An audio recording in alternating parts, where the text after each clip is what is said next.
Allah Allah Allah Allah.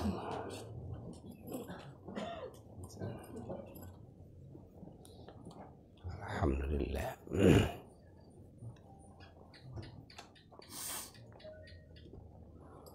Alhamdulillah.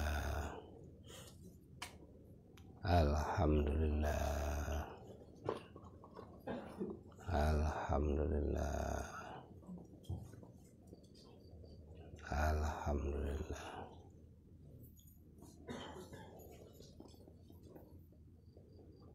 Alhamdulillah. Assalamualaikum warahmatullahi wabarakatuh. Alhamdulillahi rabbil alamin. Wa afdhalus salati wa atammut taslimi ala sayyidil awwalin wal akhirin. Sayyidina wa nabiyina wa maulana Muhammadin wa ala alihi wa sahbihi ajma'in. Wala hawla wala quwwata illa billahil aliyyil azim. Amma ba'du, fa ya ibadallah, usikum wa nafsi bitaqwallah, faqad fazal muttaqun.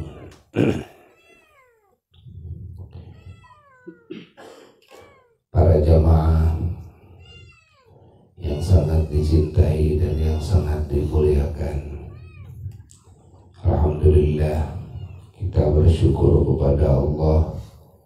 Malam ini kita dikumpulkan di tempat yang mulia, tempat keberkahan, tempat rahmat diturunkan, tempat warna-warni anugerah Allah dihujankan, tempatnya para kekasih Allah, para wali-wali Allah, para ulama-ulama Allah, para syuhada, para salihin radhiyallahu anhum ajma'in. Dan sekaligus kita berkumpul di majelis ilmu, di majelis zikir. Kita dalam majelis ini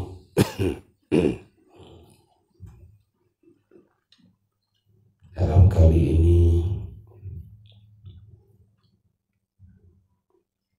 Buya tidak akan panjang lebar dalam berbicara, hanya sedikit yang akan disampaikan kepada semua jemaah.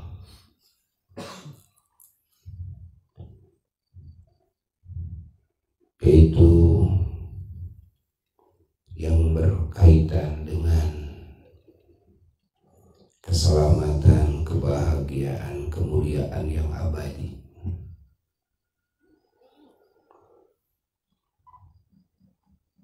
Maka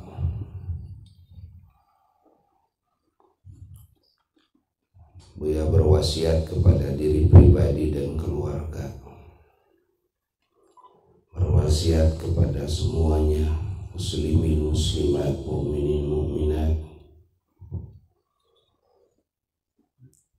bahwasannya keselamatan, kebahagiaan, kemuliaan yang abadi tidaklah bisa dicapai kecuali dengan ilmu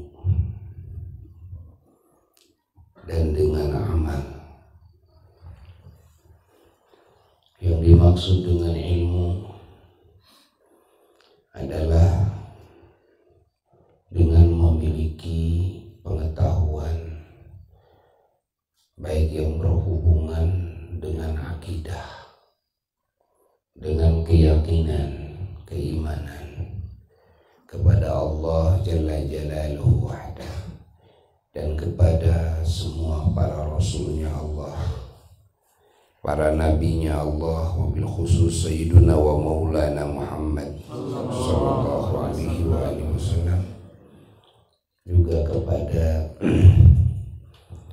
seluruh kitab-kitab Allah Allah yang 104 kitab yang Allah turunkan kepada para rasulnya, wabil khusus kepada Al-Quranul Karim.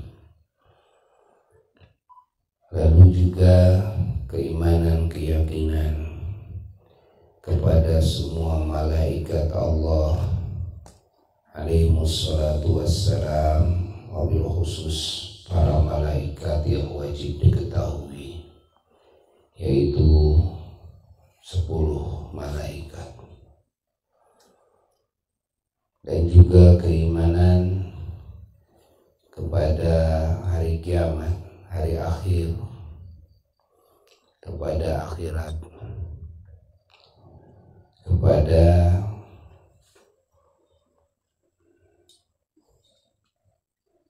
segala kejadian-kejadian di akhirat yang sudah disebutkan oleh Allah dalam Qur'annya dan disebutkan oleh Nabi kita Sayyiduna wa Maulana Muhammad sallallahu alaihi wa alihi wasallam di dalam hadis-hadisnya yang sahih mutawatir, dan juga keimanan kepada takdir baik dan buruk semuanya dari Allah Jalla Jalaluhu wahda. Juga keimanan kepada segala berita-berita yang datang dari Allah, yang datang dari baginda Rasulullah sallallahu alaihi wasallam dalam hadisnya yang sahih dan mutawatir. Ini yang dimaksud dengan ilmu, termasuk mengetahui dan meyakini kepada adanya alam barzakh, kepada nikmat kubur, siksa kubur, kepada pertanyaan malaikat munkar nakir di kubur, dan keimanan kepada tanda-tanda kiamah, baik tanda-tanda kiamah yang sugro, yang kecil-kecil, yang kedua tanda-tanda kiamah yang kubro, yang besar-besar.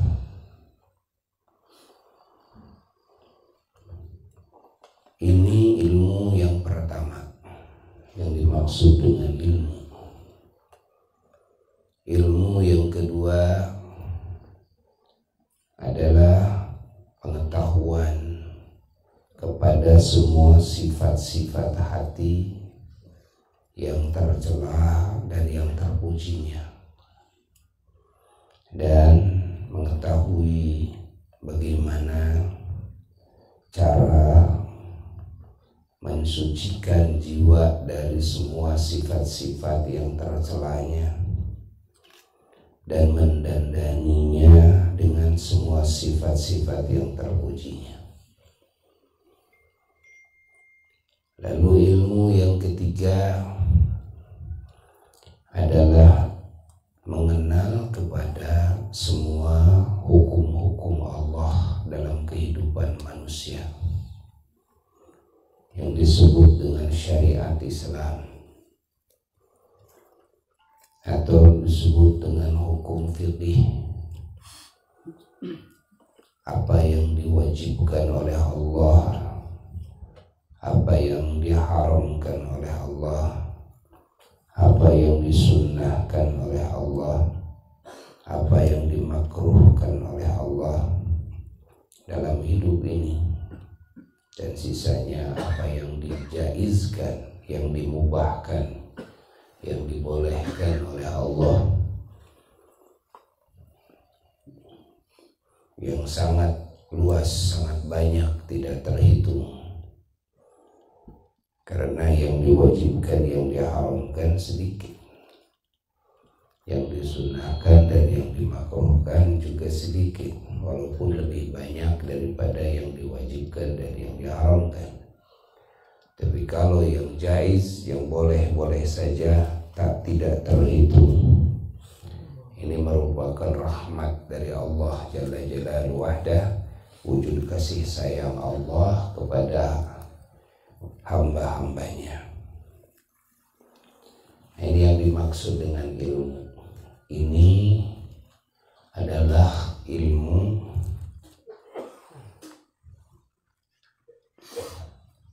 yang menjadi kunci keselamatan, kebahagiaan, kemuliaan yang abadi.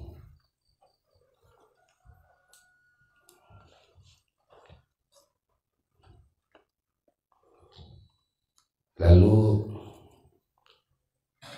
yang berikutnya adalah ilmu yang merupakan wasilah.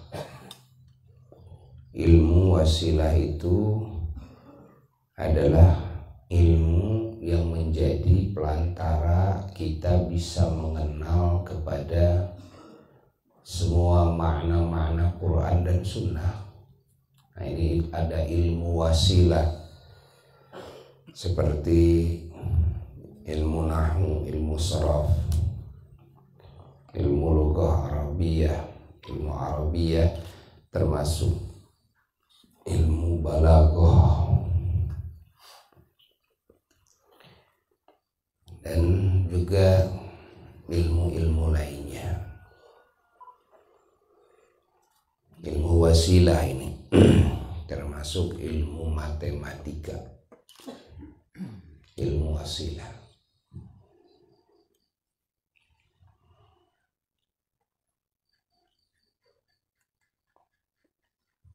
Ilmu wasilah ini hukumnya fardu kifayah, tidak fardu ain, tidak wajib kepada setiap orang, tapi cukup di satu kampung ada salah seorang saja ya, yang menguasai ilmu wasilah, maka gugur kewajiban kepada sesisanya. Maka usahakan umat Islam memesantrenkan anaknya. Minimal satu kampung itu satu orang yang mesantren tuntas. Agar apa? Agar gugur kewajiban dari semua ahli kampung.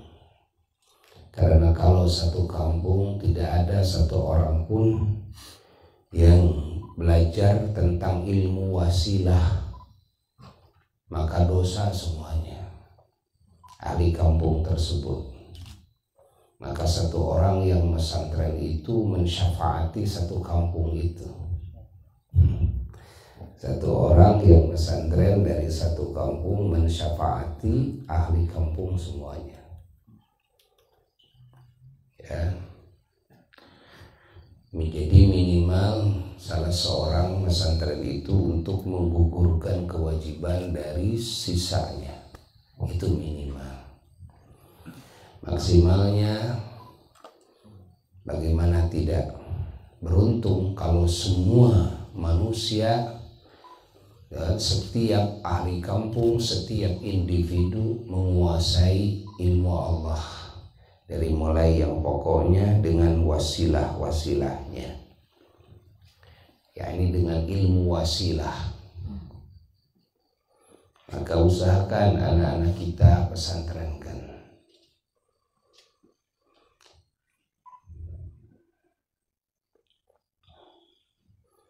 Maka ilmu ini harus terus disebarluaskan. Setelah kita mempelajarinya dan setelah kita mengamalkannya, lalu kita sebarluaskan ilmu ini kepada yang lainnya, ajarkan kepada yang lainnya, ikhlas lillahi ta'ala, dengan bagaimana saja caranya. Baik dengan membuka pondok pesantren, maupun dengan membuat rutinan-rutinan, baik rutinan harian, ada rutinan dalam 7 hari sekian kali, ada rutinan dalam sebulan setiap sekian kali, termasuk juga tabligh akbar. Ini semuanya adalah demi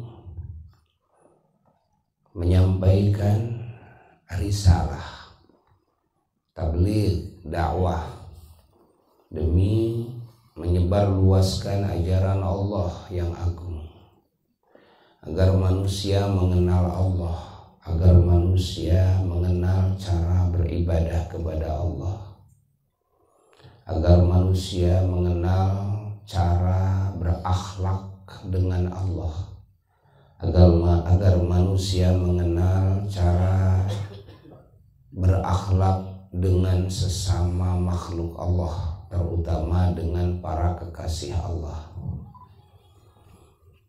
Kalau manusia sudah bisa menjalankan itu, artinya punya harapan selamat, bahagia mulia yang abadi. Tapi kalau manusia tidak memiliki ilmu yang tadi, yang pokok, ya, yang pokoknya, bukan yang wasilahnya, yang pokoknya.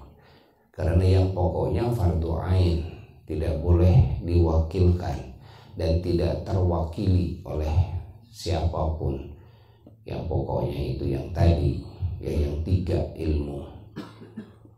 Kalau tidak menguasai ilmu yang pokoknya, maka sulit mendapatkan harapan selamat, harapan bahagia yang abadi.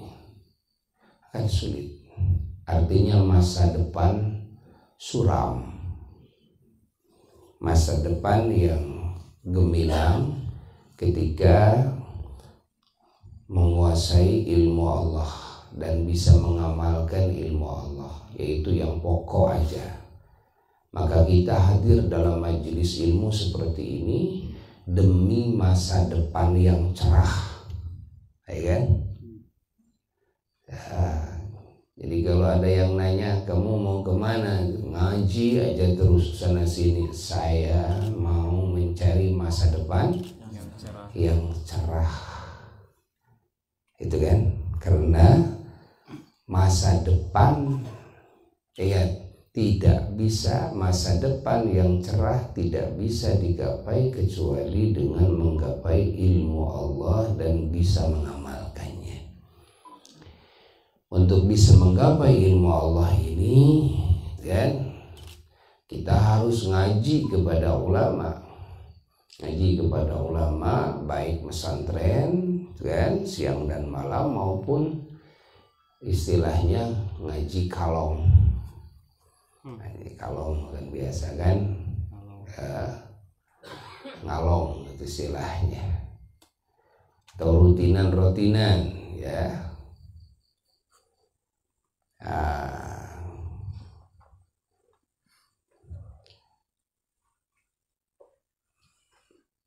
Apakah masa depan yang cerah tidak bisa digapai dengan berbisnis duniawi? Tidak bisa. Hatta kita jadi orang kaya sekalipun tidak bisa. Apakah masa depan yang cerah ini tidak bisa digapai dengan jabatan dunia? Tidak bisa. Setinggi apapun jabatan kita di dunia, apakah masa depan yang cerah ini tidak bisa digapai dengan menguasai ilmu tentang dunia hingga punya gelar profesor, insinyur, doktor, punya gelar ilmuwan umpamanya? Tidak bisa. Apakah tidak bisa digapai masa depan yang cerah ini dengan saya menguasai kesaktian, gagah perkasa, kebal, ditembak, kan, kebal dibacok, jago silat, kan, karate, taekwondo, kungfu dan sebagainya, nggak bisa, tidak bisa. Apakah tidak bisa digapai masa depan yang cerah ini dengan menjadi selebritis, menjadi orang yang masyhur? Nggak bisa. Masa depan yang cerah hanya bisa digapai dengan menguasai ilmu Allah. Semua kotoran-kotorannya, mendandani jiwa dengan segala sifat-sifat yang terpuji. Lalu menguasai pengetahuan tentang hukum dalam hidup. Hukum dalam hidup. Harus mengetahui itu. Lalu mengamalkan sehingga hidup kita ini teratur dengan aturan Allah. Mulai bangun tidur teratur bagaimana cara bangun tidur. Ya. Ketika bangun bagaimana kita mengisi bangun kita dengan warna-warni kegiatan yang sesuai dengan aturan Allah. Sampai tidur lagi, tidurnya juga Masya Allah sesuai dengan aturan Allah. Ketika kita bangun, di sana banyak perintah-perintah Allah yang harus kita lakukan. Banyak larangan-larangan Allah yang tidak boleh dilakukan. Dan yang harus dilakukan, baik yang harus dilakukan itu yang wajib, maupun yang harus dilakukan itu yang sunnah. Yang tidak boleh dilakukan, baik itu yang haram maupun yang makruh.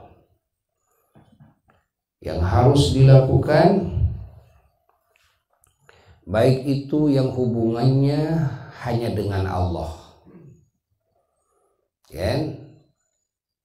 Yang harus dilakukan, yang kedua yang hubungannya dengan sesama makhluk Allah, kan? Yang hubungan dengan Allah dan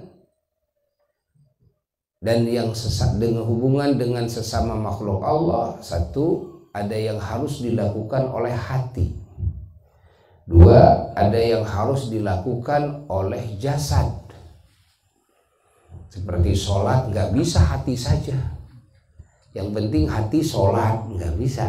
Yang penting eling, gitu kan? Nggak bisa. Ada yang harus dilakukan dengan jasad, termasuk dengan ucapan lisan. Kan?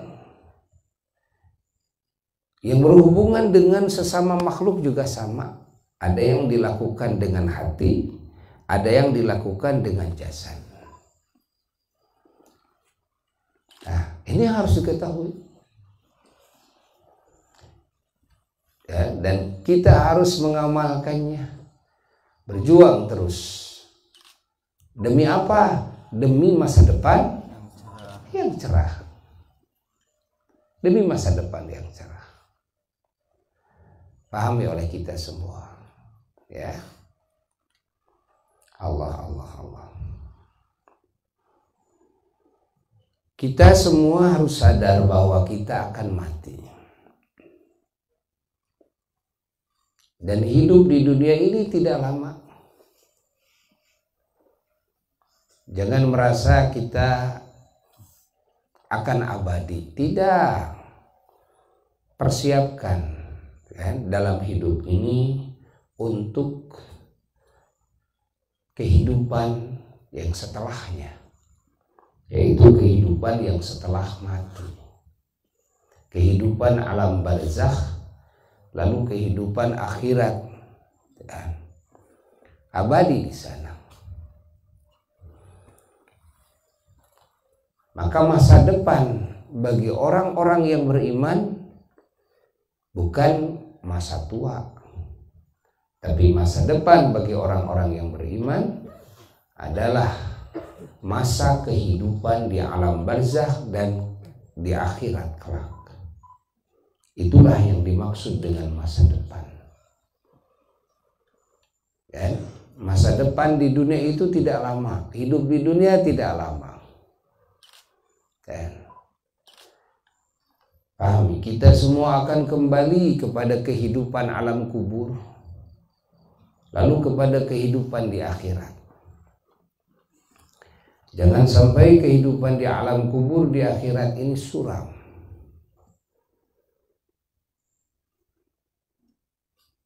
Pahami oleh kita. Supaya masa depan kita cerah, tidak ada jalan kecuali dalam hidup yang singkat di dunia ini,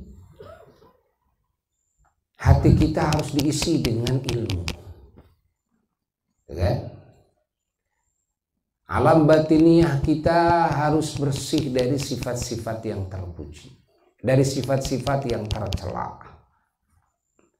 Ya, ini harus didandani dengan sifat-sifat yang terpuji. Jasad kita ini kan harus dipenuhi dengan warna-warni amal soleh. Harus bersih daripada warna-warni perbuatan yang keji, yang munkar, maksiat, kezaliman kepada sesama, kan? Mulut kita juga harus selalu basah dengan warna-warni kalimat thayyibah. Dengan wirid Quran, dengan wirid sholawat dan salam kepada Rasulullah sallallahu alaihi wasallam, dengan wirid warna-warni kalimat thayyibah. Ada tahlil, yaitu la ilaha illallah, itu kalimat tahlil. Ada tasbih, yaitu kalimat subhanallah. Ada tahmid, yaitu kalimat alhamdulillah, kan? Ada takbir, yaitu kalimat Allahu akbar. Ada la haula wala quwata illa billahil azim. Ada istighfar astaghfirullahal azim. Dan ini kalimat thayyibah. Lalu kalimat thayyibah ini ada nasihat-nasihat kepada kebaikan, kepada kebenaran, kepada kesabaran. Kan? Kalimat thayyibah ini ada amar bil ma'ruf nahi anil munkar. Kalimat thayyibah ini ada penyampaian ilmu Allah kepada yang lain. Kalimat thayyibah ini ada doa yang diucapkan oleh lisan. Nah, ini kalimat thayyibah. Pahami, makna kalimat thayyibah itu luas. Ini harus basah. Nah, harus basah dengan warna-warni kalimat thayyibah. Ini cara untuk menggapai masa depan yang cerah. Ya. Ketika kita bangun tidur, segalanya teratur. Cara bersucinya teratur. Ada wudhu, ada mandi besar, kan? Ada mensucikan badan, pakaian, tempat dari najis, kan? Ya. Ada apa lagi? Ada bisnis, mencari rizki yang halal untuk bekal ibadah. Bisnisnya mengikuti aturan Allah. Karena tidak boleh rizki yang kita pakai, yang kita gunakan, rizki itu haram. Tidak boleh. Yang haram itu, kan?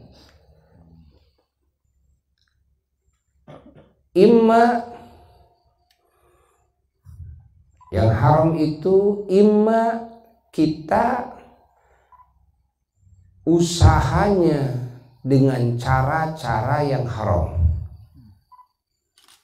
Seperti apa hasil kita curi, seperti hasil kita gosok, hak orang kita zalimi, kan? Kita ambil tanpa izin yang punya. Kita mencuri, yakni memiliki barang, memiliki hak-hak orang lain, ya, tanpa diketahui oleh yang punya. Bukan cuma tanpa diizinin, yang punya tahu juga tidak, kan? Apalagi lebih dari mencuri, apa? Membegal, merampok. Karena merampok itu yang dirampoknya tahu. Kalau mencuri yang dicurinya tidak tahu bahwa itu barang dicuri oleh kita. Tapi kalau kita merampok, kan, yang dirampoknya tahu, kan, itu lebih parah lagi, lebih besar lagi dosanya, kan? Tidak boleh kita memiliki rezeki, ya, yang hasil usahanya, usaha yang diharamkan, termasuk dengan cara itu, dengan cara usaha menipu, gitu kan? Walaupun menipunya sebagian, ya, menipunya sebagian. Usaha menipu, barang yang di sana ada cacat disebut sempurna, gitu kan? Bisnis jual beli, ya, barang-barang yang cacat, lalu diumpetin kecacatannya, ditutupin, ya, lalu kita jual, ya, tanpa diketahui oleh pembeli bahwa barang itu cacat. Tidak boleh, tidak boleh, harus dikasih tahu, ya, harus dikasih tahu. Nah,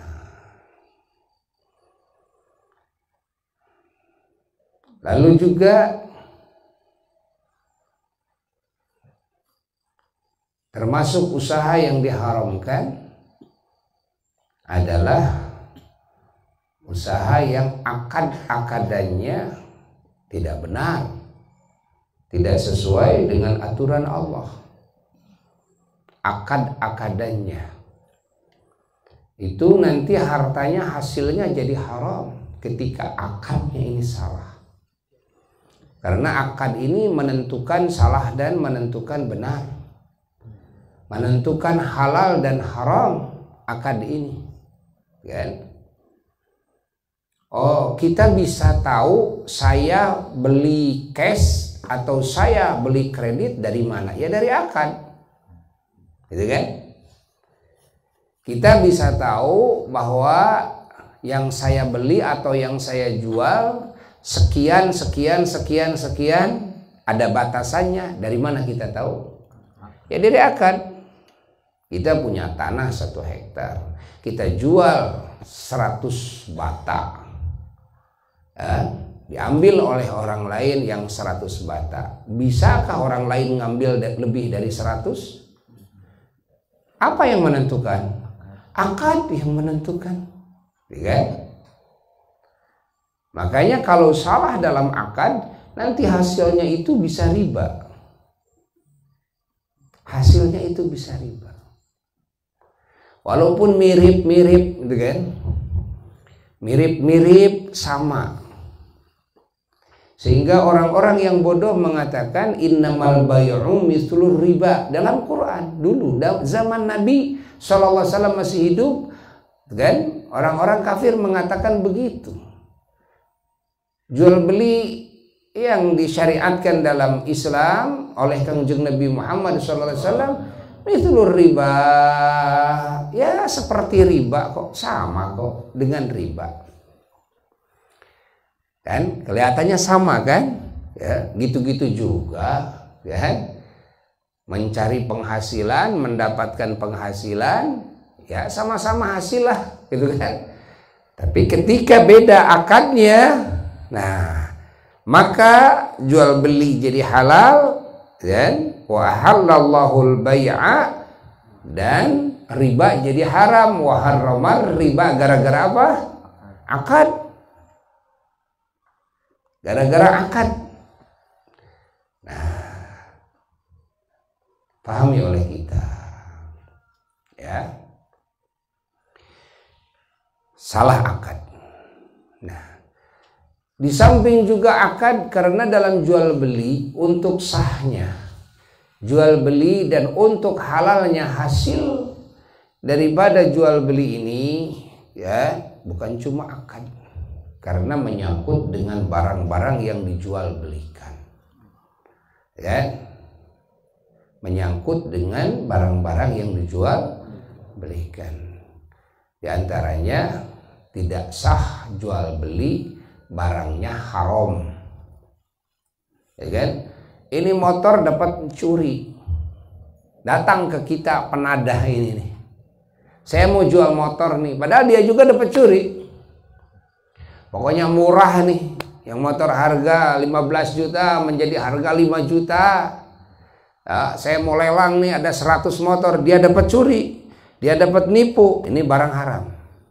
Dan ya, barang dapat curi, barang dapat nipu, barang yang tadinya hasil riba, gitu kan? Barang yang tadinya hasil renten, barang yang tadinya hasil korupsi, itu dijual belikan tidak sah karena bukan miliknya.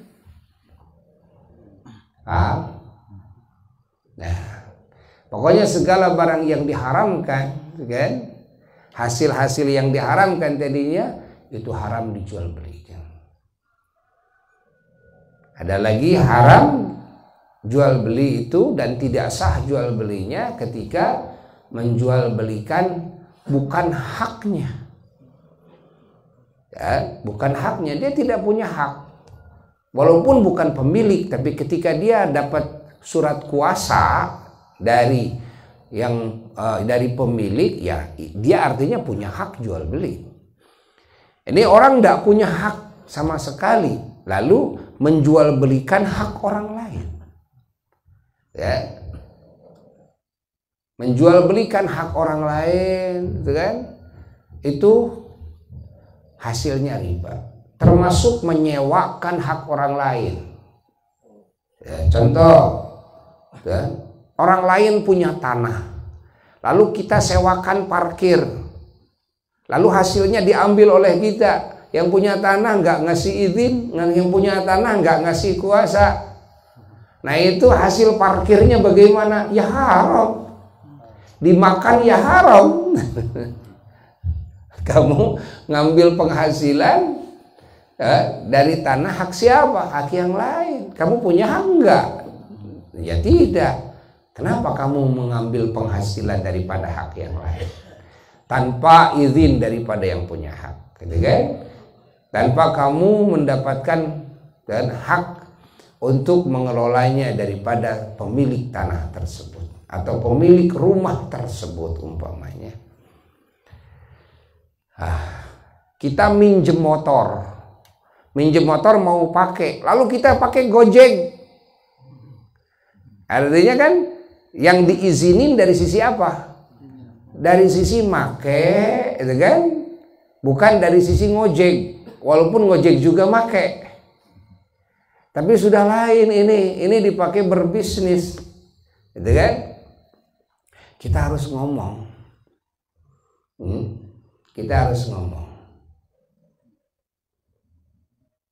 pahami oleh kita, ya, bahwa saya minjem motor, saya mau ngojek, kan? Kalau diizinin ya alhamdulillah, kalau tidak diizinin tidak boleh.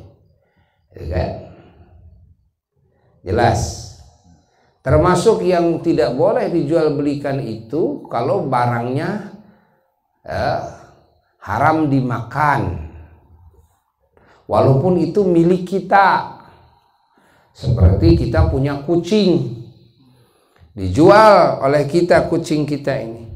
Seperti kita punya burung-burung yang haram dimakan, seperti beo umpamanya, atau seperti ekek umpamanya, itu kan, atau seperti apalagi ada lakbet gitu kan umpamanya, lakbet ya dua-duanya sama kok kan, lakbet gitu kan, bagus itu artinya ya.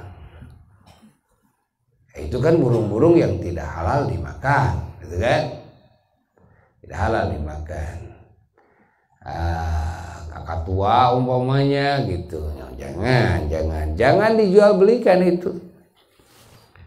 Hewan-hewan yang haram dimakan, haram dijual belikannya dan tidak sah. Kalau dipaksakan kita jual beli itu hasilnya bagaimana? Hasilnya haram. Hasilnya haram. Kecuali kalau kita menjual jasa. Saya nggak jual kucing, tapi saya jual jasa. Ya, saya ngurus, saya ngambil dari sana, gitu kan?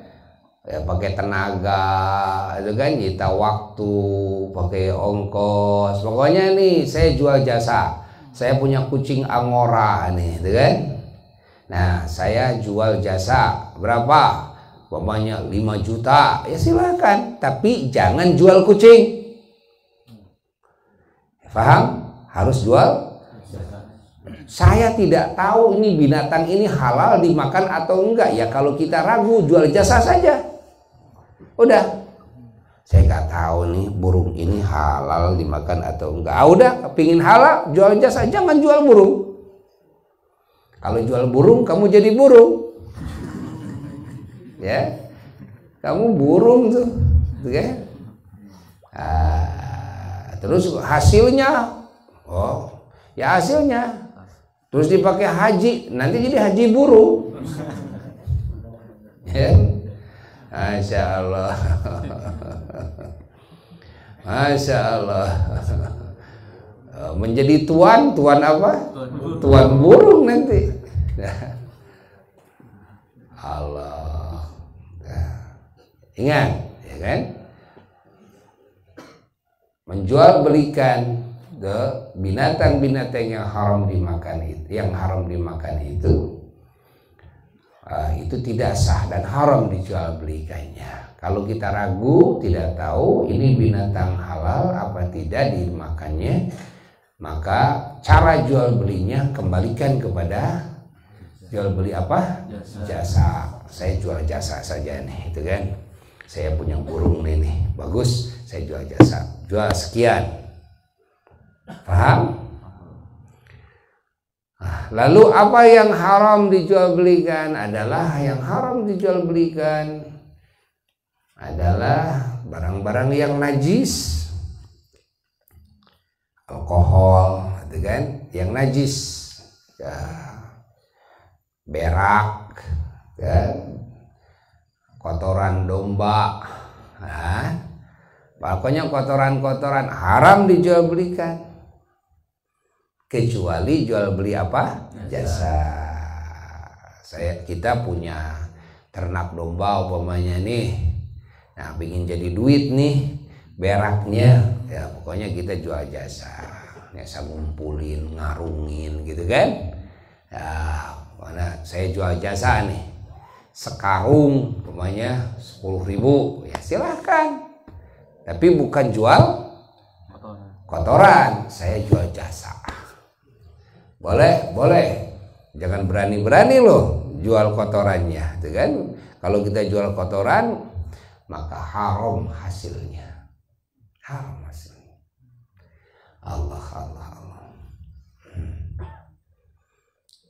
Paham? Allah.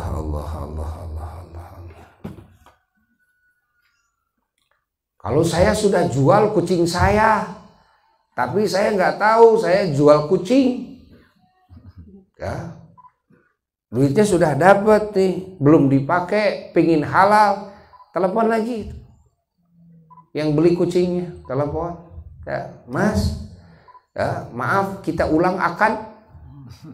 Ya, gimana? Ya kan udah duitnya di saya nih, ya kan? Udah kan? Sekarang ganti aja, kan? Ganti imma wa imma. Imma jual jasa, wa imma ini duit buat saya, halal ya, dan kucing buat emas saja. Ngasih, kan?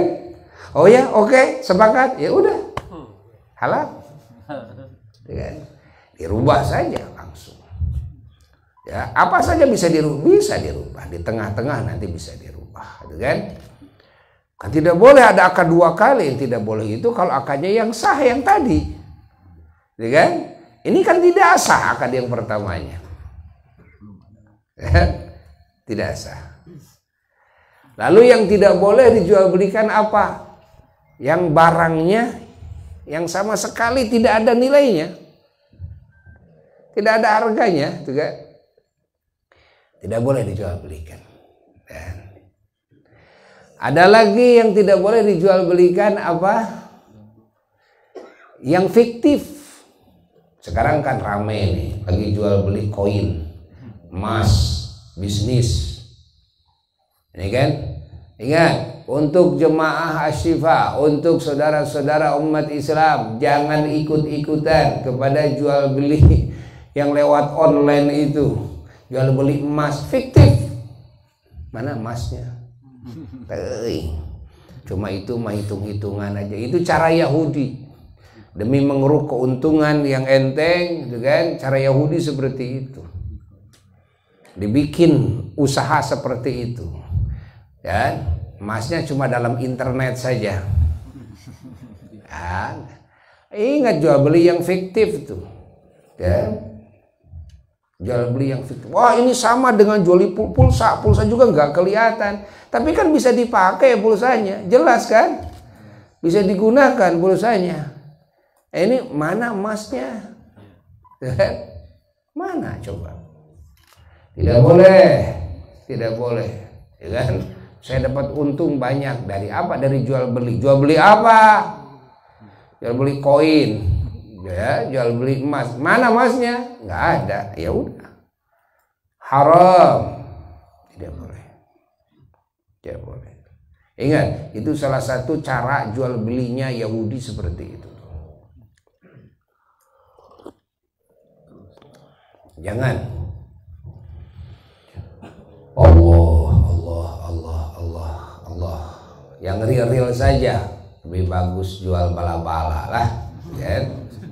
Jual pisang nenek-nenek itu kan waktu sahur pagi-pagi gitu kan, jual bala-bala, jual bubur gitu kan, jual surabi gitu. Masih bagusan yang gitu daripada penghasilan puluhan juta, ratusan juta tapi jual beli fiktif. Jangan ya. Makanya sistem jual beli apa multi apa level marketing MLM ya, kan banyak yang fiktif itu MLM itu ya, banyak yang fiktif, cari keuntungan hanya dari orang yang mau ikut ya kan? Akhirnya kerjaannya cari orang, merekrut orang karena keuntungannya memang dari situ. Dari jual belinya ya nggak ada dari jual belinya. Ada kadang-kadang ditonjolkan hanya umpamanya, nah ini nih ada jual beli produknya, tapi nggak jalan dari itunya. Ya, justru yang dicari keuntungan bukan dari sini, dari apa? Dari merekrut orangnya, kan? Jangan. Ya. Jangan. Allah. Jangan dengan cara itu, jangan. Ya. Allah, karena ini bisa merugikan. Ketika orang-orang direkrut, ini usahanya malah nggak ada usahanya. Kan? Jadi kalau merekrut orang itu harus dari jual belinya dulu. Harus dari jual belinya dulu, dari barangnya dulu yang ada, yang real. Jual beli, kita perlu orang untuk menambah sayap kita, itu kan? Silakan rekrut. kita punya produksi umpamanya apa, bikin tahu gitu kan, bikin tempe. Nah ini perlu sayap-sayap nih, rekrut orang-orangnya, jelas kan, jelas nih yang jual belikan. Ya kamu kan mau nggak kamu dikasih kerjaan sama saya, itu kan jadi agen saya, itu kan, agen pertama, agen kedua, agen ketiga, agen keempat, gitu kan, silakan.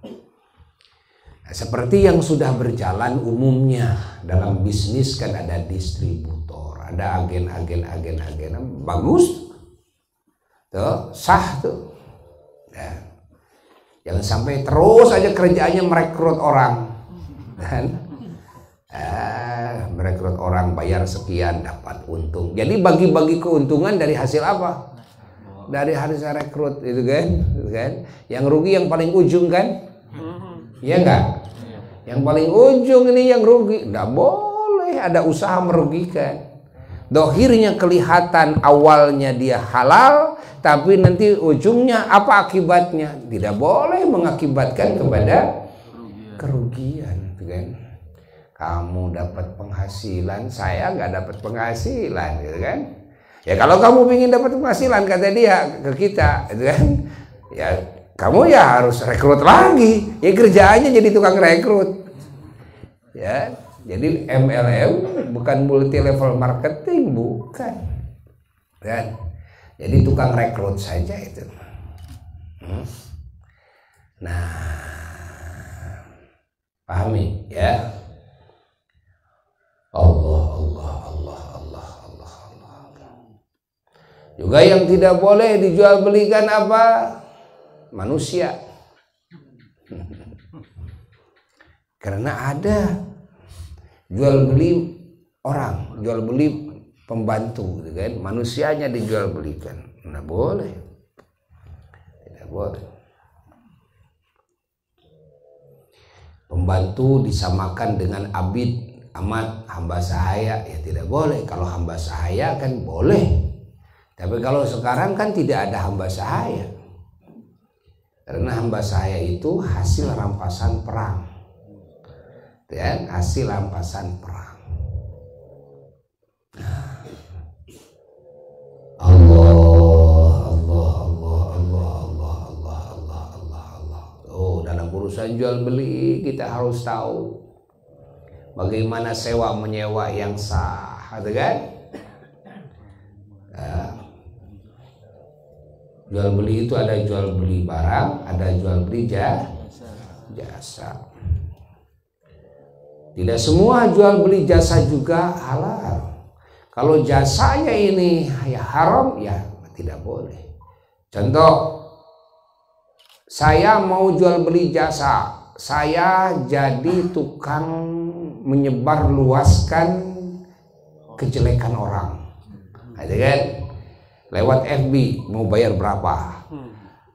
Kalau masa pencalonan, masa kampanye kan itu, kan? Tidak sedikit yang memang jual beli jasanya apa? Ya jelek-jelekin lawan, bagus-bagusin jagoan. Lawan dijelek-jelekin lewat FB, lewat apa, internet. Pokoknya ini lawan ini dicerca. Ini kesalahannya ini, jangan milih yang itu karena ini nih kesalahan. Imma kesalahan yang iya betul, ya, salah. Wa imma apalagi kesalahannya yang fiktif, yang fitnah. Dan itu terjadi banyak sekali fitnah-fitnah di musim kampanye. Ya. Maka jangan sampai kita tergulung oleh fitnah tersebut. Nah, termasuk apalagi jasa yang diharamkan, termasuk ya, ada jasa yang haram, ya pokoknya pekerjaannya haram. Jadi tukang nipu, tapi kita dapat bayaran. Ya, kita jadi karyawan, kerjaannya tukang nipu. Kan? Karyawan kerjaannya tukang lacur, karyawan kerjaannya tukang merayu, gitu kan? laki-laki kalau perempuan yang bukan mahram, gitu kan? Kalau laki-laki ya merayu perempuan yang bukan mahram, gitu kan? Punya tampang wajah, punya body dan sebagainya, supaya dia terayu, gitu kan? Ada kerjaannya seperti itu, sehingga pakaiannya saja harus mini-mini. Kenapa? Ya tujuannya agar memikat pembeli. Kerjaannya seperti itu, kan? Ya, yang mini-mini itu kan, agar orang terpikat, yang tadinya nggak mau beli jadi beli, yang tadinya nggak mau ikut-ikutan jadi ikut-ikutan. Kenapa? Karena ini, dan yang menghadapnya siapa? Ya, yang menghadapnya yang pakai mini-mini itu kan. Ada pakai lekmong, jalmong, sumong, pingmong, ada lekmong kan kelek katemong, gitu kan, lekmong namanya, kelek katemong. Ada yang sumong, kan, ada yang pingmong, jurmong, banyak, ya. Itu haram, jasa seperti itu haram. Termasuk jasa yang haram, wanita nyanyi, gitu kan, di hadapan laki-laki yang bukan mahram. Kan? Atau jasa joget-joget di hadapan laki-laki yang bukan mahram, kan? Tidak boleh ya, gitu, tidak boleh ya. Apalagi nggak duitan, bikin TikToknya haram lagi, ya kan? Bukan TikToknya yang haram, tapi kontennya yang haram. Dalam TikTok memperlihatkan aurat, dalam TikTok mengucapkan kata-kata yang kotor, kata-kata yang di dalamnya ghibah, fitnah, gitu kan? Dalam TikTok nih. Nah, kalau TikToknya nasihat, wah hebat. Makanya jangan sampai media-media ini, itu kan, diisi dengan konten-konten yang berdosa. Isilah dengan konten-konten yang bermanfaat. Isilah dengan konten-konten yang di dalamnya adalah nasihat, arahan-arahan kepada kebenaran dan kebaikan, kan? Begitu. Isi dengan konten sholawat, konten dakwah, kayak gitu kan? Itu TikToknya itu. Paham? Nah, jadi bukan TikTok yang haram, tapi konten yang harus diperhatikan oleh kita. Syaratnya ini kontennya ini, karena TikTok kan cuma media. Bahkan di dalam musik sekalipun, musik itu ya, sebahagian ulama menghalalkan musik.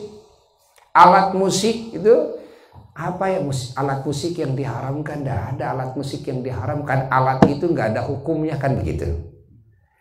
Alatnya itu tidak ada hukumnya. Alat musiknya itu mau gitar ke, mau seruling ke, mau apa ke, ya kan? Alatnya. Jadi yang haram apa? Sebagian ulama mengatakan yang haram itu kontennya. Lihat kontennya. Kalau kontennya membawa kepada haram, kontennya membawa kepada, itu kan, perzinaan, mendekatkan diri kepada perzinaan, gitu kan? Kontennya konten yang kesananya minum-minuman, gitu kan? Kontennya yang kesananya melupakan dari Allah, merupakan ibadah. Nah, kontennya yang di dalamnya terus ada ghibah, ada fitnah, ada dusta, gitu kan? Penyelewengan agama, penghinaan kepada agama, apalagi kepada Allah dan kitab-kitab suci. Itu lihat kontennya. Ya, nyanyian nggak diharamkan. Nyanyian kan suara, ya kan? Suara yang diindah-indah itu bukan nyanyian. Suara yang diindah-indah, tinggal kontennya itu apa? Ya, kontennya apa? Lalu ketika kita bernyanyi, adakah yang dilakukan oleh kita yang haram atau tidak? Seperti joget-joget laki-laki dan perempuan yang bukan mahram. Oh, nggak ada, ya sudah. Kalau nggak ada, silakan.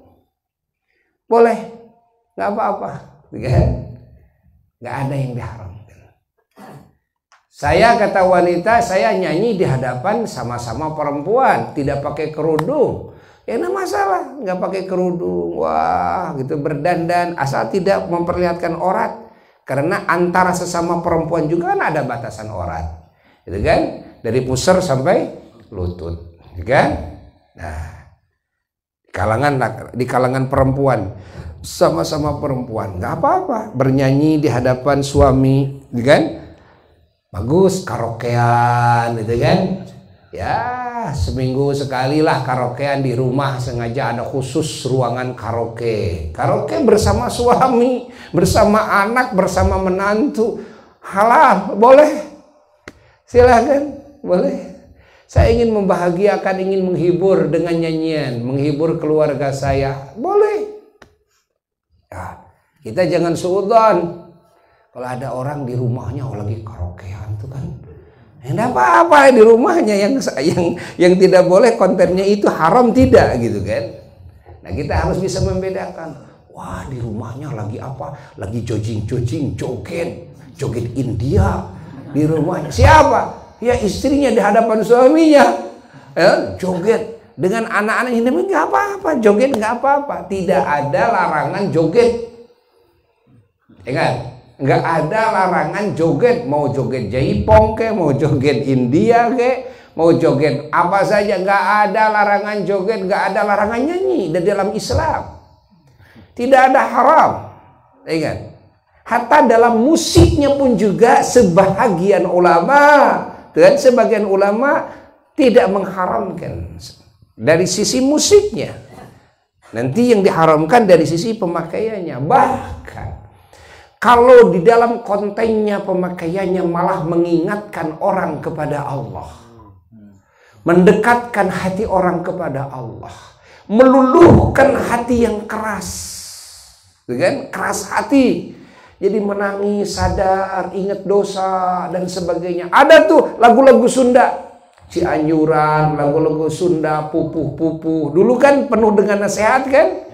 Penuh dengan nasihat itu kan. Hatta kalau pakai kecapi gimana? Kalau pakai kecapi sekalipun, ingat, ini kecapinya tidak diharamkan, mutlak.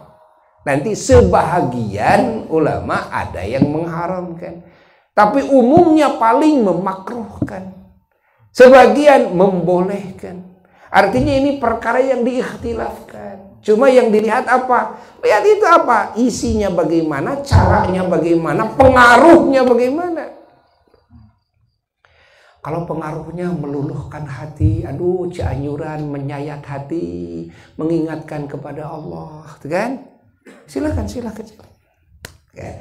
Tidak boleh suudzon, kan? Walaupun yang terbaik bagi kita, yang terbaik apa? Yang terbaik menghindari dari ikhtilaf, dari perbedaan pendapat. Aman gitu kan? Dari perbedaan pendapat itu yang terbaik. Ya, saya mah nyanyian yang jelas sepakat semua nyanyian memang tidak diharamkan, kan? Apalagi yang mengingatkan kepada Allah, kan? Kalau dalam memakai alat musiknya kan ada alat musik yang dibolehkan, sepakat, ada alat musik yang diikhtilafkan. Haramnya, halalnya dipakai diikhtilafkan. Saya hindari yang diikhtilafkan. Sekarang saya mau pakai hadroh saja, alat musik yang disepakati bolehnya umpamanya. Ya silakan. Tapi jangan suudzon, ya. Jangan mengklaim mutlak haram, tidak. Cuma saya milih yang ini, lebih aman. Adapun yang lain saya tidak suudzon kepada yang lain, cuma saya tidak akan pakai itu. Ya kan? Ihtiyat, apik umpamanya. Saya mah pakai hanya menggunakan suara saja, di indah-indah suara ini. Ya kan? Silakan. Nah, pahami oleh kita semua, hayati oleh kita semua. Nah, intinya kembali kepada yang tadi, bahwa ingin selamat, bahagia, mulia yang abadi harus menguasai apa? Ilmu Allah. lalu harus mengamalkannya. Ya. Untuk menguasai ilmu Allah harus ada didikan dan bimbingan dari para ulama Allah. Yang ngaji kita ke ulama, yang ngaji ke ulama. Jadi tidak ada cara di muka bumi untuk menyelamatkan umat kecuali dengan membuat sistem pendidikan agama. Pahami? Kecuali dengan cara membuat sistem pendidikan agama dan mengamalkannya. Ingat, nggak ada cara. Mau bikin pesantren kayak caranya silahkan, mau bikin majelis taklim silahkan. Ini demi menyelamatkan umat, ya, demi menyelamatkan umat. Maka Buya mengajak siapa yang mau ikut berjuang di dalam menyelamatkan umat agar selamat dari api neraka, agar menjadi manusia-manusia yang mulia di sisi Allah. Ayo, kita punya apa? Tenaga kita suguhkan dalam hidup ini. Ayo, kita punya harta kita korbankan dalam hidup ini, kan? Kita korbankan, walaupun tidak semuanya, ya. Dibagi-bagi, sebagian ada yang ke dapur, gitu kan? Nah, sebagian ada yang ke dalam perjuangan agama, ikut kepada ulama, ya, ikut kepada ulama yang berjuang. Ingat, ulama yang sedang berjuang di jalan Allah, kan? Membutuhkan dana, membutuhkan fasilitas, membutuhkan tempat. Siapa yang mau menghibah-hibahkan tanahnya, itu kan? Ya, mau wakaf ke, mau hibah ke, itu kan? Nah, silahkan. Nah, Buya menunggu. Alhamdulillah sudah ada beberapa orang dari jamaah kita yang menghibahkan, menyediakan tanah-tanahnya, gitu kan? Ada yang sekian ratus bata, ada yang sekian puluh hektar, bukan bata lagi, tapi puluhan hektar, gitu kan? Yang siap untuk dibangun pesantren dan sebagainya. Nah, Buya ya insya Allah mempersiapkan sistem belajar mengajarnya, gitu kan? Guru-gurunya kita sudah siapkan dari pesantren Asy-Syifa, gitu kan? Tinggal di tempat mana kita punya tanah. Usahakan yang agak luas, usahakan harus ada untuk parkirnya, harus ada untuk pondoknya, harus ada untuk rumah pengajarnya, harus ada untuk kamar mandinya yang cukup, harus ada untuk lapangannya, harus ada untuk tempat kesehatannya, harus ada untuk dapur umumnya. Itu kalau bikin pondok seperti itu. Beda dengan bikin majelis taklim umum. Kalau majelis taklim hanya mingguan, itu kan, tidak terlalu repot kan. Tapi kalau mau mencetak minimal ahli kampung di sana, dijadikan ulama-ulama semuanya, ya, jadikan ulama-ulama semuanya. Ya bikin sistem pondok, nggak bisa sistem majelis taklim, ya. Alhamdulillah sudah mulai banyak yang ikut. Saya punya 100 bata, saya punya 300 bata. Alhamdulillah sudah masuk nih ke Buya nih. Ya, Buya ini lagi melangkah. Kemarin waktu ke Ciamis ada yang 12 hektar. Siap, gitu kan? Alhamdulillah. Ada yang 2 hektar, ya. Ada, alhamdulillah. Bahkan yang yang di Kalimantan juga, Kalimantan Barat, gitu kan? Malah menawarkan ke Buya berapa puluh hektar yang diinginkan, gitu kan? Di daerah kotanya, gitu kan? Alhamdulillah. Dari provinsi-provinsi lain. Alhamdulillah, kita alhamdulillah bersyukur atas doa semua, ya, bahwa anak didik santri-santri yang di Asy-Syifa, ya, alhamdulillah sekarang ada yang sudah banyak yang memumpuni menjadi kiai, memumpuni menjadi dai, memumpuni mendidik mengajar, ya. Alhamdulillah sudah banyak nih, punya bibit-bibit unggul nih, sudah banyak. Tinggal tempat-tempatnya di mana dibangun dan sebagainya. Semua nanti nginduk ke pusat semuanya, ke Asy-Syifa pusat. Semuanya hanya jadi cabang-cabang. agar ini semuanya bisa terbela, ya, bisa terbela. Apa kekurangannya yang harus dibantu dari pusat, itu. Karena kalau dilepas begitu saja, kamu duduk di situ, belum tentu semua orang mampu, gitu kan? Mampu menghasilkan dana, mampu membangun, mampu merekrut massa dan sebagainya. Tapi kalau dari pusat, nanti pusat yang mengatur semuanya. Nanti kalau ini untuk tempat ini perlu santri, gitu kan? Umpamanya santri, bibit-bibit santri tinggal ngambil dari pusat. Nah, ini taruh di sini dengan santrinya untuk bibitnya. Nanti yang lain bisa ngikut.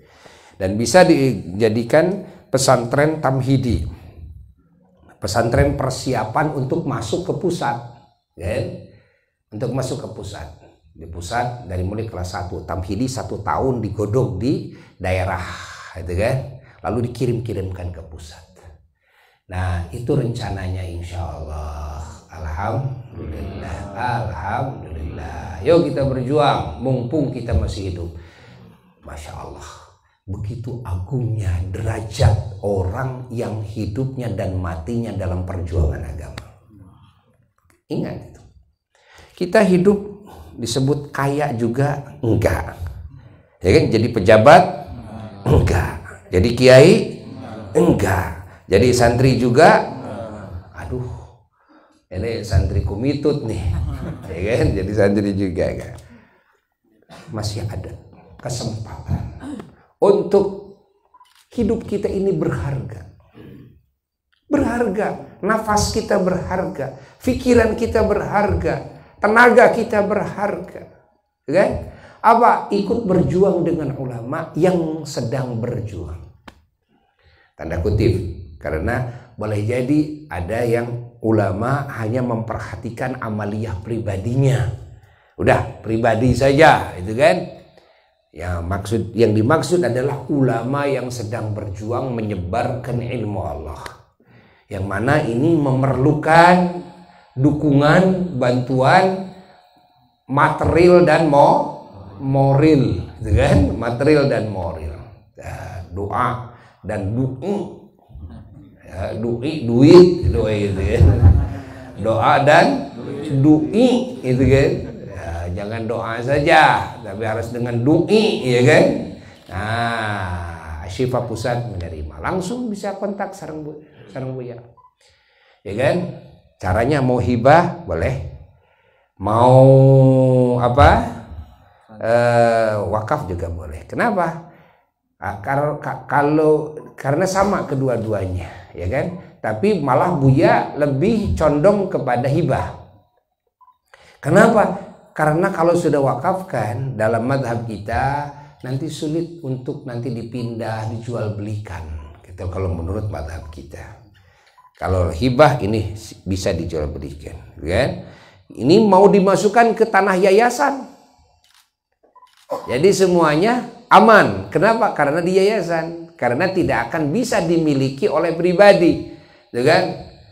Tidak dimiliki oleh Buya, tidak bisa dimiliki oleh ahli waris. Kenapa? Nanti dimasukkan ke yayasan Asy-Syifa, ya, pusat, kan? Nah, maka semua tanah-tanah yang dihibahkan untuk perjuangan agama, tanah yang diwakafkan, semuanya masuk di dalam tanah yayasan. Yang ada di provinsi manapun, yang ada di kabupaten manapun, gitu kan? Jadi aman, ya, nggak aman, nggak akan ada kekhawatiran. Kalau Buya mati nanti takut diwariskan nih, enggak, ya, enggak. Ingat, alhamdulillah Buya itu tanah pribadinya sudah cukup, untuk istri-istrinya cukup, ngasih tahu aja nih, untuk anak-anaknya cukup. Ini tanah pribadi, karena pribadinya insya Allah sudah cukup, gitu kan? Nah, sehingga tidak membutuhkan lagi dari orang, enggak. Ya, wakaf ini dan hibah untuk perjuangan ini nanti murni kita kelola, kan? Kelola untuk perjuangan agama. Tapi harus aman, harus abadi nih. Caranya dimasukkan ke yayasan semuanya, Ya, dan orang-orang yayasan ini juga hati-hati kalau bikin yayasan. Kemarin ada seorang ustadz malah datang. Jadi kacau nih. Kenapa? Dia punya tanah masuk yayasan. Tapi orang yayasannya bukan orang yang pejuang agama. Dan akhirnya ya, dia ini punya yayasan pesantren nggak jalan. Mau diserahkan ke Buya supaya jalan ini. Bangunan sudah lengkap, tanahnya lengkap, tapi nggak ada santrinya. Begitu dicek oleh Buya, ini punya siapa? Yayasan. Ya. Bagaimana itu di yayasan itu keamanannya? Ternyata saudaranya sendiri ini kan tidak sesuai dengan yang diinginkan. Akhirnya jadi sengketa tanahnya, gitu kan? Jadi sengketa. Jadi yang kalau mau bikin yayasan itu, orang-orang yang ada di yayasan itu harus pejuang-pejuang. Harus yang hatinya betul-betul ingin ikut dalam perjuangan agama, malah dia juga ikut berkorban. Kalau memilih pengurus majelis taklim, pengurus pesantren, bukan orang yang ingin menghasilkan penghasilan untuk pribadi, keluarga, keturunan dari pesantren, dari majelis taklim, bukan. Tapi yang betul-betul dia sendiri berkorban ingin memajukan agamanya dengan hartanya, dengan tenaganya, dengan segala yang Allah berikan kepadanya. Harus begitu. Sehingga Buya amanat kepada anak-anak Buya, ya, yang sudah mulai mengajar, ya, Idris dan kawan-kawan, yang Sifa dan kawan-kawan, kumpulin sama Buya. Buya cerita, Buya itu dapat didikan dari apa dulu itu, dari apa, ya, bahwa hidup ini tidak bisa bernilai tinggi dan mati tidak bisa berharga kecuali dalam perjuangan agama, ya, dalam mengaji ilmu Allah, dalam beramal, dalam dakwah. Lalu Buya mengajarkan kepada anak-anak Buya, menitik beratkan, mewasiatkan bahwa kalian harus amanah. Harus amanah. Ingat, yang dimaksud amanah ini luas sekali. Termasuk keamanahan yang harus kalian miliki adalah jangan sekali-kali berani memakan untuk pribadi dari harta zakat. Kedua, jangan sekali-kali memakai untuk keperluan pribadi dari titipan jamaah, titipan umat, yang nitip kenceleng gitu kan, hasil parkir gitu kan, ada yang ngasih transfer 100-200 ribu gitu kan, ada yang jutaan dan sebagainya. Jangan sampai memakai untuk kepentingan pribadi seperak pun. Walaupun kita ini berhak ngambil seukuran ala kadar kebutuhan yang pokok, kan? Atau dalam perjuangan. Tapi Buya wasiat kepada anak-anak Buya, jangan. Terus dari mana kalian nanti buat bekal khusus pribadi kalian dan keluarga dan anak-anak? Maka kalian harus belajar bisnis. Belajar bisnis, kan? Kalau ada orang yang ngasih pribadi khusus, ngasih bukan dikaitkan kepada perjuangan, silahkan, itu bisa pakai, kan? Bisa pakai. Buya kesana kemari ngaji, banyak yang ngasih duit dan sebagainya. Nggak ngaji juga banyak yang ngasih duit, tapi tidak diimplik-implikan dimasukkan kepada dana perjuangan agama. Silakan, bisa pakai. Belajar bisnis, kan? Jual beli. Dari apa saja bisnis. Kita kasih ajaran bagaimana cara bisnis yang halal. Tuh, anak-anak dididik semuanya. Kita ini, ya, kita ini jika ingin maju dalam perjuangan, harus memiliki sifat amanah dulu. Harus terpercaya dulu. Terutama yang berkaitan dengan masalah uang, dengan masalah dunia, yang mana umumnya manusia cinta dunia. Sehingga dengan cinta dunia boleh jadi anak-anak kiai, bahkan kiai sendiri kalau masih cinta dunia, nanti berebutnya dunia. Tidak sedikit yang abahnya meninggal lalu berebut warisan, lalu sampai bertengkar adik dan kakak, bertengkar dengan keponakan dan sebagainya, padahal abahnya ulama besar. Dianya juga mesantren, gitu kan? Menginginkan apa? Menginginkan hak orang lain, ingin punya lebih, gitu kan? Ya kalau menginginkan warisan tidak masalah. Ini yang menjadi pertengkaran itu ketika ada salah seorang atau semuanya yang memang menginginkan yang bukan haknya. Ya kalau orang bagi waris itu dengan sesuai dan terima semuanya, sesuai aturan Allah, bagian kamu sekian, ini sekian, sekian, sekian, ini menurut Allah bukan menurut saya, terima enggak? Terima, ya wis, beres, ya kan? Walaupun ratusan miliar, triliunan, kalau memang terima kepada aturan Allah, semua legowo, ya beres. Tapi ketika ada yang tidak menerima kepada aturan Allah, ini yang bikin menjadi ribut, ini yang menjadi bikin pertengkaran nih. Saya nggak mau, saya bagian segitu, saya mau lebih, saya mau ini dan sebagainya. Nggak mau tunduk kepada aturan Allah. Akhirnya maunya apa? Maunya merampok hak orang lain, merampok hak ahli waris yang lain. Nah, ini yang sekarang sering terjadi. Ini sekarang sering terjadi, ya. Ya mendinglah kalau tanahnya dibawa mati, rumahnya dibawa mati. Nah, ini kan siapa yang membawa mati? Bertengkar sampai mati, bermusuhan sampai mati. Lalu yang dipertengkarkannya tanah ke bawah mati enggak? Rumahnya ke bawah mati enggak? Tamannya ke bawah mati enggak? Duitnya enggak bawah mati enggak? Mobilnya ke bawah mati enggak? Nggak ada. Loh, kok pertengkarannya di bawah mati? Yang dipertengkarkannya ditinggalkan. Innalillah, ini kebodohan dan ini kesesatan. Ini cara setan untuk mencelakakan kita.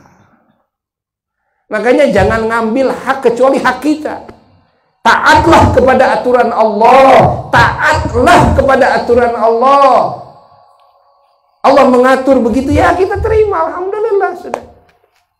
Saya ternyata dalam waris sudah nggak kebagian lagi, ya alhamdulillah sudah, terima saja, nggak usah banyak macam-macam, kan? Dulu saya pernah ngurus almarhum, jangan dikait-kaitan kebaikan kita kepada nanti warisan. Kenapa? Hangus nanti semua amal soleh kita yang sudah kita lakukan. Kalau ternyata kita bukan ahli waris, jangan ambil. Sudah, nggak usah mikirin, nggak usah ikut masuk ke dalam perbincangan tentang warisan, nggak usah. Kita mah jalani aja, lakoni aja, gitu kan? Apa yang harus kita lakoni dalam hidup ini? Kalau kita ahli waris, tunduk kepada aturan. Berapa bagian saya? Walaupun saya waktu hidup saya menerima amanah banyak sekali, uang almarhum di saya banyak sekali. Kita jujur, nah ini uang almarhum segini. Ya, ini emasnya, ini berliannya, ini sertifikatnya, ini semuanya. Silahkan kita bagi sesuai dengan aturan Allah. Dan kita bersama-sama tunduk kepada Allah. Karena orang mati, hartanya semua dirawat oleh Allah. Sehingga yang harus membagikan Allah dengan aturannya. Maka kita harus tunduk kepada Allah Jalla Jalaluhu wahda. Ini kebagian sekian persen, ini sekian persen. Dan sami'na wa ta'ana, ya Allah, kami dengar dan kami taat, ya Allah, kami tunduk, ya Allah. Enak. Tapi tidak sedikit yang justru ya ini malah bertengkar. Nah, jadi keamanahan inilah yang harus dibentuk terlebih dahulu, keterpercayaan dalam diri pribadi seorang alim, seorang ulama, seorang pemimpin umat, seorang da'i, seorang mubaligh, seorang muallim, seorang murabbi harus sudah memiliki sifat thiqah, terpercaya fil ilm dalam ilmu, terpercaya fil amal dalam amal, terpercaya fil akhlak wal adab dalam akhlakul karimah, terpercaya fil dakwah dalam dakwah, wa ta'lim dalam ngajar, wa tarbiyah dalam mentarbiyah, wa tabligh dalam tabligh, terpercaya dalam amar ma'ruf nahi munkar, terpercaya di dalam tausiah, dalam nasihat dan sebagainya, terpercaya di dalam mengatur dengan hak-hak orang lain, dan terpercaya di dalam menerima amanah-amanah harta, hak-hak orang lain dan mengaturnya. Nah, kalau terpercaya, orang itu tenang. Orang itu tenang. Kita mau ngasih duit berapa, kita terpercaya kok. Terpercaya. Ya. Kita tenang. Tanpa ada kwitansi sekalipun kita tenang. Kenapa ini yang saya titipin ini orang yang saya terpercaya. Saya yakin 100%. Harus begitu. Nah, Buya amanat kepada keluarga Buya, anak-anak Buya, alhamdulillah. Sampai saat ini mudah-mudahan semua menjadi orang-orang yang thiqah, orang-orang yang amanah, al-amin semuanya. Ya, keluarga Buya dan keturunan Buya semuanya, dan murid-murid Buya semuanya, musami Buya semuanya, para pencinta Buya semuanya, jadi orang-orang yang amanah semuanya. Makanya salah satu hikmah di mana Rasulullah SAW mengharamkan zakat, kan? Ingat, mengharamkan zakat kepada ahlul baitnya. Salah satu hikmahnya itu agar ahlul bait Nabi semuanya menjadi orang-orang yang tumpuan kepercayaan umat semuanya. Tumpuan kepercayaan umat. Sekarang banyak yang bikin baz-baz keliling, baz-baz itu ini, tapi enggak tahu kemana ini uangnya. Akhirnya enggak terpercaya. Ya, kerjasama ada yang dengan pemerintah dan sebagainya. Ini kemana ini zakatnya, saya enggak tahu nih. Kalau ada yang diberikan sawah segala macam zakat, ya kan? Dia bikin perusahaan, lalu perusahaannya hasilnya gimana? Nah, ini butuh orang-orang yang terpercaya. Dan keterpercayaan ini di zaman kita itu sudah sulit. Benar nggak?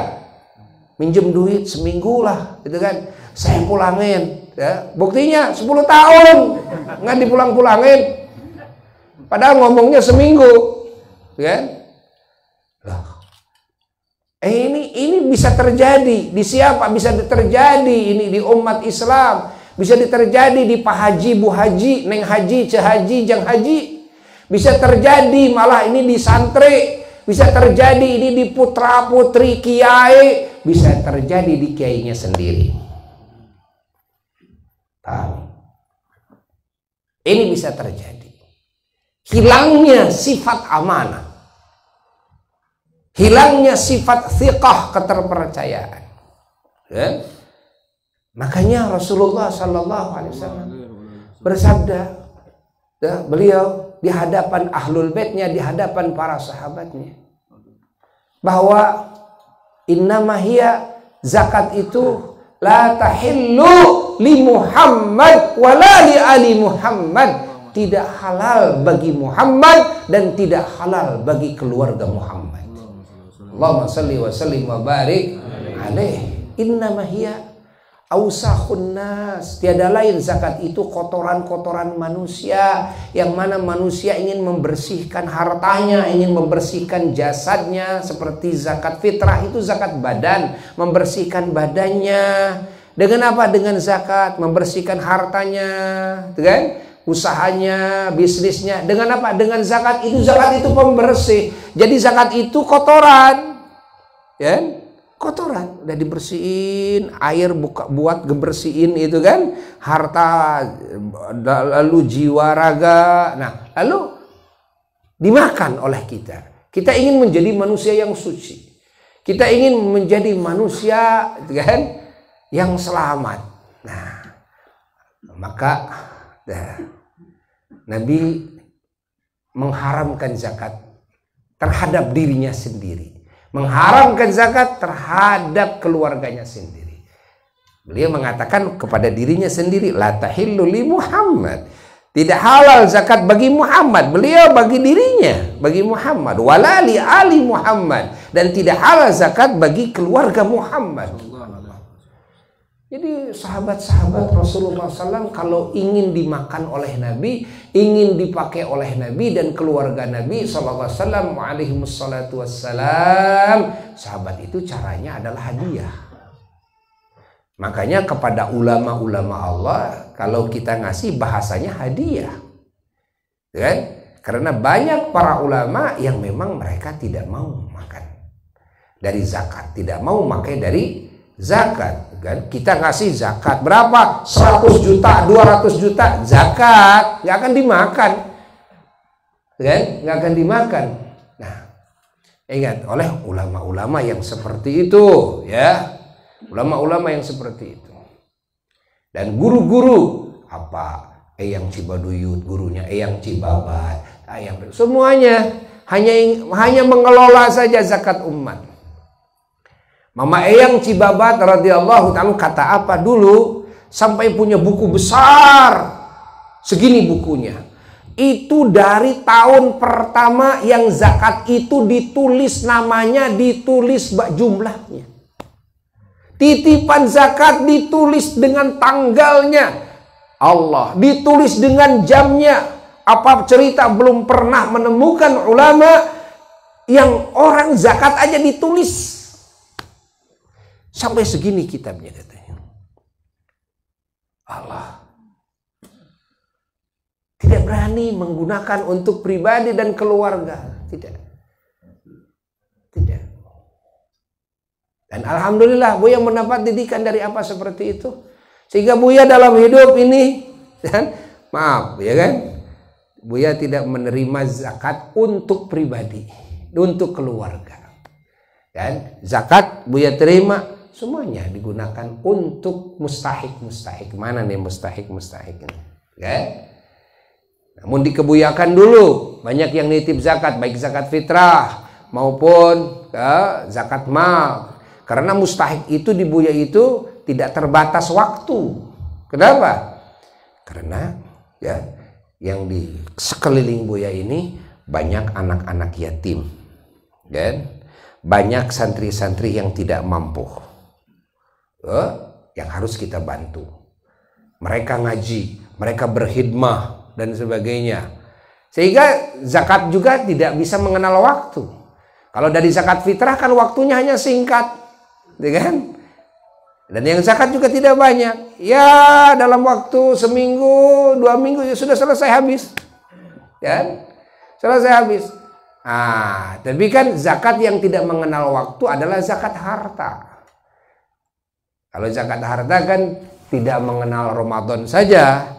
Bagaimana tadi pertama bisnisnya, kalau pertama bisnisnya bulan Maulid, tanggal 10 Maulid, nanti mulai wajib zakatnya tanggal 10 Maulid lagi, kan? Nah, sehingga bisa digunakan itu dari zakat mal bisa digunakan.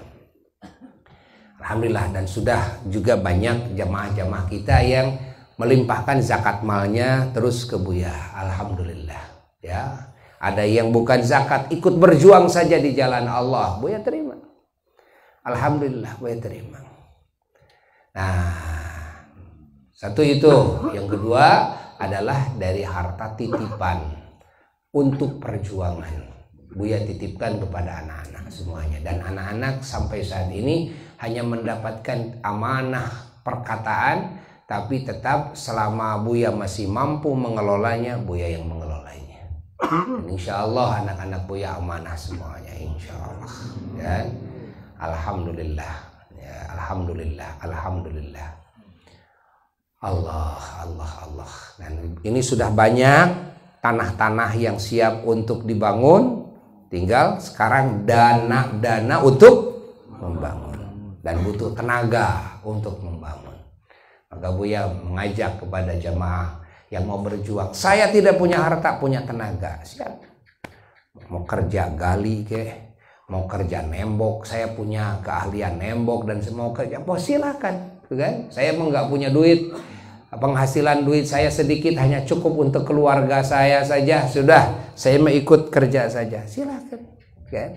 Karena memerlukan tenaga juga, bukan cuma dana yang diperlukan, tenaga juga sangat diperlukan sekali, kan? Alhamdulillah, sehingga jemaah juga harus tahu nih semuanya, di mana ada tanah-tanah yang memang sudah dihibahkan oleh saudara-saudara kita untuk perjuangan agama. Nanti kita sama-sama bareng-bareng kita bangun, kan? Ada yang di kabupaten luar, kan? Ada yang di provinsi luar juga, kan? Nah, insya Allah nanti jamaah akan dilibatkan semuanya, ya. Mudah-mudahan Allah Subhanahu wa Ta'ala menjadikan kita dan menjadikan keluarga kita semuanya ahli keselamatan, kebahagiaan, kemuliaan dari dunia sampai akhirat.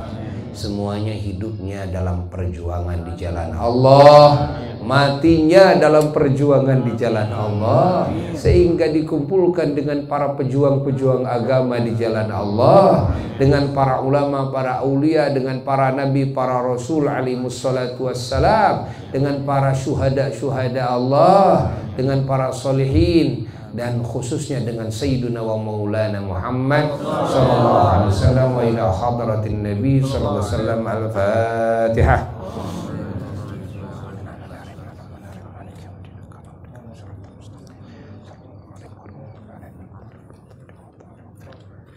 Fatihah secara khusus untuk kakak, ya, kalau Buya sifat kakak, yaitu pengersa Haji Udin, ya, Haji Udin putranya Abah Haji Ali, ya. Kalau Buya uak ke Haji Ali itu ada Haji Ali, Haji Muhyi, gitu kan?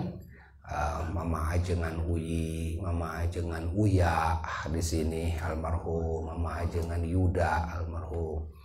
Nah, sifatnya uak, ya, jadi ke Kang Haji Udin itu ya sifatnya kakak almarhum, ya. Alhamdulillah wafat pada hari Jumat. Alhamdulillah, beliau juga salah satu pejuang agama.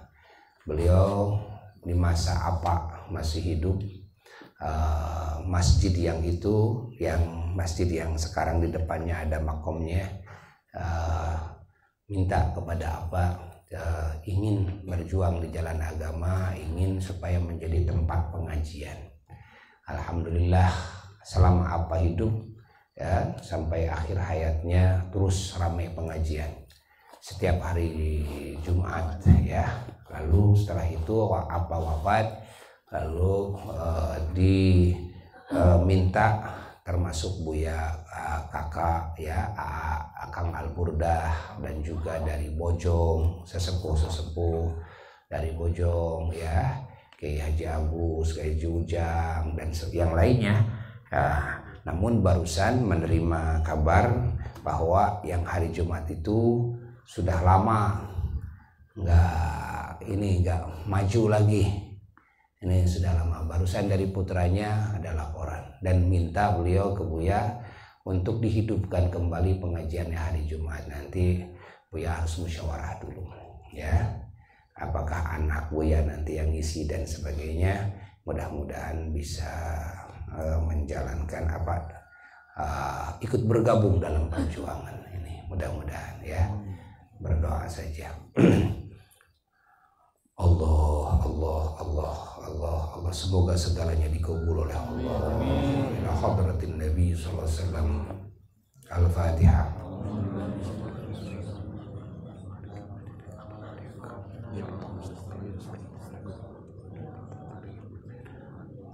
Susan ila ruhi Kang Haji Syamsuddin bin Haji Ali. Anaghfirullah wa rahmatullahi. Syaulillahi lahul Fatihah.